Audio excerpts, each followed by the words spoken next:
Hello दोस्तों। इस video में हम सिविक्स चैप्टर नंबर 2 फेडरलिज्म को कंटिन्यू करेंगे। तो चलिए शुरू करते हैं। दोस्तों, एक इम्पॉर्टेंट क्वेश्चन ये है कि क्या इंडिया फेडरलिज्म को फॉलो करता है, यानी कि क्या इंडिया एक फेडरल सिस्टम कंट्री है या नहीं, और अगर है तो वो कौन से फीचर्स हैं जो इंडिया को एक फेडरल कंट्री बनाते हैं। तो चलिए इनके आंसर जानते हैं। पॉइंट नंबर 1 कि इंडिया के अंदर मल्टीपल लेवल्स की गवर्नमेंट पाई जाती है, जो कि है सेंट्रल, स्टेट और local government.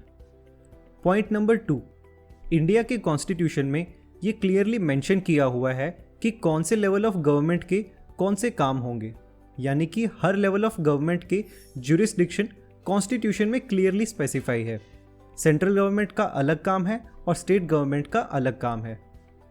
Point number 3, India एक होल्डिंग टुगेदर टाइप की फेडरेशन है, यानी कि इंडिया एक बड़ा कंट्री है जिसने अपने आप को कुछ छोटे छोटे स्टेट्स में डिवाइड कर लिया है।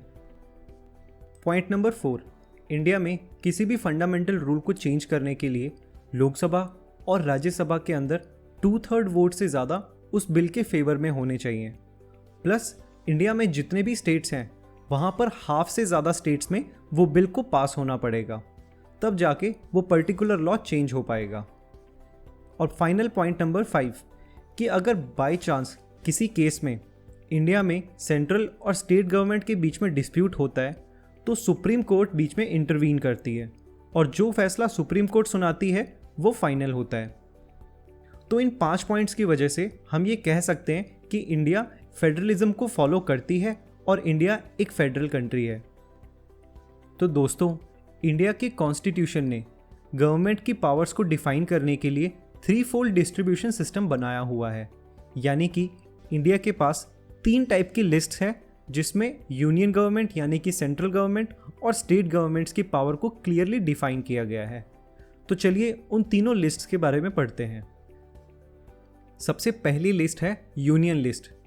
इस लिस्ट के अंदर वो सब्जेक्ट्स इंक्लूड होते हैं जो नेशनल इंपॉर्टेंस यानी कि पूरी कंट्री के इंपॉर्टेंस के लिए है, जैसे कि defence of the country, foreign affairs, banking, communication और करेंसी। इन सब चीज़ों के बारे में यूनियन गवर्नमेंट यानी कि सेंट्रल गवर्नमेंट खुद इंडिपेंडेंटली लॉज बना सकती है। सेकेंड लिस्ट है स्टेट लिस्ट। स्टेट लिस्ट में वो सारी पावर्स आती हैं जो स्टेट और लोकल इंपॉर्टेंस की है, जैसे कि पुलिस, ट्रेड, कॉमर्स, एग्रीकल्चर और इरिगेशन। स्टेट गवर्नमेंट के पास इन सब्जेक्ट से रिलेटेड लॉज बनाने के लिए पावर होती है। थर्ड लिस्ट है कॉन्करेंट लिस्ट। ये कुछ ऐसे सब्जेक्ट्स की लिस्ट होती है जो कि सेंट्रल और स्टेट दोनों के कॉमन इंटरेस्ट में आता है। इसका एग्जाम्पल लेते हैं एजुकेशन। इंडिया के अंदर सेंट्रल लेवल पर जो एजुकेशन बोर्ड चलता है वो है CBSE, लेकिन स्टेट लेवल पर भी हर स्टेट का अपना एक एजुकेशन बोर्ड होता है, जैसे कि Rajasthan board, Punjab board, UP board, Tamil Nadu या केरला का अलग बोर्ड। इसी तरीके से कॉन्करेंट लिस्ट में कुछ ऐसे सब्जेक्ट्स आते हैं जो स्टेट और सेंट्रल दोनों गवर्नमेंट के पावर्स के अंडर आते हैं। For example forest, trade unions, marriage, adoptions और सक्सेशंस। तो कॉन्करेंट लिस्ट में स्टेट और सेंट्रल दोनों गवर्नमेंट के पास ये पावर होता है कि वो अपने अपने एरियाज़ में लॉ बना सकते हैं कॉन्करेंट लिस्ट के बारे में।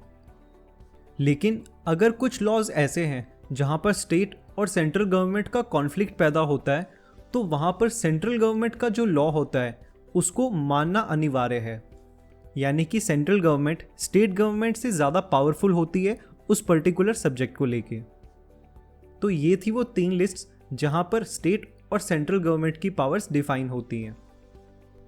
तो दोस्तों, अभी हमने देखा कि इंडिया एक फेडरल कंट्री है, लेकिन इस फेडरलिज्म को लागू कैसे किया जाता है उसके बारे में जानते हैं। बात करते हैं इंडिया के लिंग्विस्टिक स्टेट्स के बारे में। तो इंडिया जब 1947 में आज़ाद हुआ तो इंडियन गवर्नमेंट ने डिसाइड किया था कि हमारी गवर्नमेंट डेमोक्रेटिक गवर्नमेंट रहेगी। फिर 1947 से लेके 2017 के बीच में कुछ पुराने स्टेट्स को वैनिश कर दिया गया और नए स्टेट्स बनाए गए। इन स्टेट्स को नए एरियाज़, बाउंड्रीज और नए नाम दिए गए। बेसिकली इन स्टेट्स को लैंग्वेज के बेस पे डिसाइड किया गया, यानी कि पंजाबी बोलने वालों के लिए एक अलग स्टेट बना दिया गया जिसका नाम रखा गया पंजाब। तमिल बोलने वालों के लिए एक अलग स्टेट बना दिया गया जिसका नाम रखा गया तमिलनाडु। और इसी तरीके से करके कुछ लिंग्विस्टिक स्टेट्स को बनाया गया, जो कि एक अच्छा पॉइंट प्रूव हुआ। तो दोस्तों, अब इंडिया की लैंग्वेज पॉलिसीज के बारे में बात करते हैं। पॉइंट नंबर 1, एक फेडरल कंट्री होने की वजह से इंडिया की कोई भी नेशनल लैंग्वेज नहीं है। पॉइंट नंबर 2, हिंदी को एक ऑफिशियल लैंग्वेज की तरह आइडेंटिफाई किया गया है। पॉइंट नंबर 3, हिंदी के अलावा 21 और भी लैंग्वेजेस हैं जिसको कॉन्स्टिट्यूशन के अंदर शेड्यूल्ड लैंग्वेज का दर्जा दिया गया है। पॉइंट नंबर 4, स्टेट्स की कुछ ऑफिशियल लैंग्वेज होती है जिसमें उस स्टेट का ऑफिशियल काम किया जाता है।